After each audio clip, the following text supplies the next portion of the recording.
অ্যাসোসিয়েশনের নাম যদি সমিতি রাখেন, এটা কখনো শিল্প হিসাবে স্বীকৃতি পাবেন না। সম্পাদনা, মুদ্রণ এবং প্রকাশনা লেভেল পর্যন্ত, বিক্রি লেভেল পর্যন্ত যে আপনারা যান, এ ব্যাপারে সাংস্কৃতিক মন্ত্রণালয়ের কোনো ভূমিকা আছে, বাংলা একাডেমির কোনো ভূমিকা আছে? তাদের নেতৃত্বে বইমেলা তাহলে কেন হবে? যারা যেটার সাথে সম্পৃক্ত নাই তারা তো ওটার ভালো মন্দ বুঝবে না। যেখানে বাংলা একাডেমির কি ভূমিকা, এখানে সাংস্কৃতিক মন্ত্রণালয়ের কি ভূমিকা, তাহলে এই ঘটনার সাথে তাদের সম্পৃক্ততা কি? শিক্ষা মন্ত্রণালয়ের কোনো ভূমিকা নাই বইমেলা। গান বাজনা যারা করে তারা এসে বই নিয়ে ব্যস্ত হয়ে পড়ছে। আমি এসে শুনলাম সম্মানিত সভাপতি বা বক্তারা বলল যে এই সমিতিকে বাণিজ্য মন্ত্রণালয় আপনাদের ট্রেড হিসাবে স্বীকৃতি দিয়েছে, কিন্তু এটা আপনাদের শিল্প হিসাবে স্বীকৃতি চাই, ঠিক কি না? অ্যাসোসিয়েশনের নাম যদি সমিতি রাখেন, এটা কখনো শিল্প হিসাবে স্বীকৃতি পাবেন না। নামের পরিবর্তন আনতে হবে, নামের মধ্যে আভিজাত্য আনতে হবে। আপনি নামের মধ্যেই তো ছোট হয়ে আছেন, আপনি বড় হবেন কেমনে? এটা নিয়ে চিন্তা করেন। নামের মধ্যে আভিজাত্য আনেন। যেমন শিল্প হিসেবে কোন অ্যাসোসিয়েশন গুলো স্বীকৃতি পায়? Chamber of commerce and industries, নামের মধ্যে একটা আভিজাত্য আছে। আপনি নামের মধ্যে যদি ছোট হয়ে থাকেন, আপনাকে সরকার এবং বাণিজ্য মন্ত্রণালয় কেউ শিল্প হিসাবে স্বীকৃতি দেবে না। এই প্রতিষ্ঠানকে শিল্প হিসাবে নিতে গেলে আপনাদের প্রথমে জয়েন্ট স্টক এবং রেজিস্টার থেকে আপনাদেরকে নিবন্ধন নিতে হবে, ওই জায়গায় আপনাদেরকে যেতে হবে। এরপরে আসতে হবে আপনাদেরকে বাণিজ্য মন্ত্রণালয়। আর এগুলো যদি সব থাকে, তাহলে আমার মনে হয় যে অ্যাসোসিয়েশন নামটা আপনারা বসে একটু চেঞ্জ করার চিন্তা করেন। আমি আমার ক্ষুদ্র জ্ঞান থেকে যেটুকু বুঝছি ওইটুকু বলেছি আপনাদেরকে। দ্বিতীয়ত হচ্ছে, আপনারা অ্যাসোসিয়েশনের পক্ষ থেকে অর্থ মন্ত্রণালয়ে একটা চিঠি লিখতে পারেন।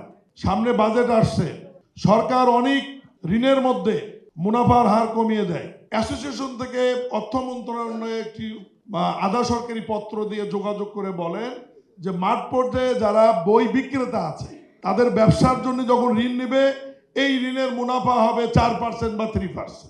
উদ্যোগ নিলেই হবে। এটা যদি একটা সার্কুলার দিয়ে দেয় বাংলাদেশ ব্যাংক, আপনার ব্যাংকের সাথে যোগাযোগ করে কম মুনাফায় আপনারা ঋণ নেবেন, ব্যবসা করবেন, দিবেন। কিন্তু আপনারা 12%, 13%, 17% মুনাফা নিয়ে বইয়ের ব্যবসা করে কখনোই কিছু করতে পারবেন না।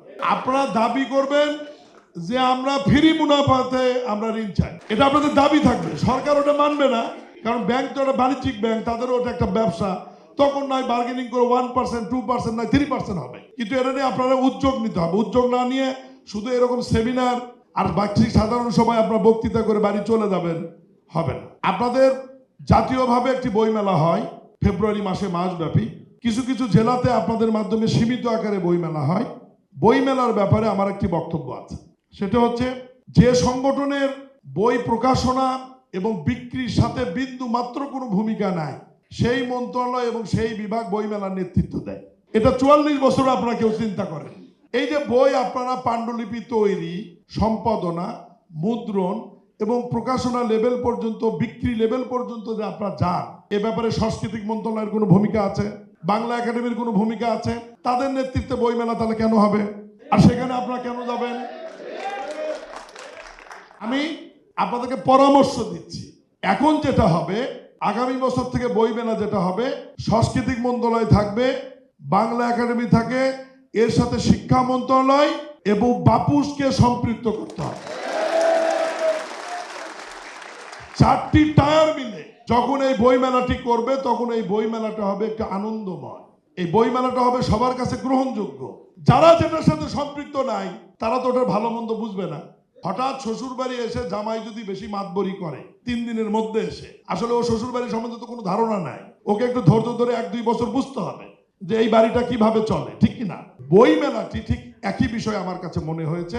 আমার মনে হয় যে এই ব্যাপারে আপনাদের চিন্তা করা উচিত। একটা চুক্তি হতে পারে সাংস্কৃতিক মন্ত্রণালয়, বাংলা একাডেমি, শিক্ষা মন্ত্রণালয় এবং আপনাদের সমিতির মাধ্যমে। ঠিক আছে, আপনাদের বইমেলা কিভাবে শুরু হয়েছে? বাংলা একাডেমির চত্বরে চিত্তরঞ্জন শাহ চট পিছিয়ে বই বিক্রি করা শুরু করেছে, বাংলা একাডেমির নলেজে এসেছে। তখন হয়তো তারা চিন্তা করেছে যে আমরা বইমেলা করতে পারি। এই যে শুরু হলো, তাহলে ওইভাবে শুরুটা যে হলো, তাহলে মাঝখানে আপনারা কি একবারও চিন্তা করবেন না যে এখানে বাংলা একাডেমির কি ভূমিকা, এখানে সাংস্কৃতিক মন্ত্রণালয়ের কি ভূমিকা? এই যে আপনারা 4 রকমের বই প্রকাশনা করেন, সহায়ক বই, সৃজনশীল বই, বেসরকারি টেক্সট বুক বই, ধর্মীয় বই, এই 4টি বই প্রকাশনার ব্যাপারে এনসিটিভির একটু ভূমিকা আছে। আর বাকি বই প্রকাশনার ব্যাপারে আপনাদের কারো অনুমতি লাগে? বাংলা একাডেমির অনুমতি লাগে? সাংস্কৃতিক মন্ত্রণালয়ের অনুমতি লাগে? তাহলে এই ঘটনার সাথে তাদের সম্পৃক্ততা কি? এটাই তো আমি এই মিটিংয়ে এসে বুঝলাম না। আমি আজকে 44 মিনিটে এসে যদি না বুঝিতে 44 বছরে আপনারা চিন্তা করলেন না কেন? এখন চিন্তা করার সময় আসছে। বই মানেই তো শিক্ষা। শিক্ষা মন্ত্রণালয়ের কোনো ভূমিকা নাই বই মেলা। গান বাজনা যারা করে তারা এসে বই নিয়ে ব্যস্ত হয়ে পড়ছে।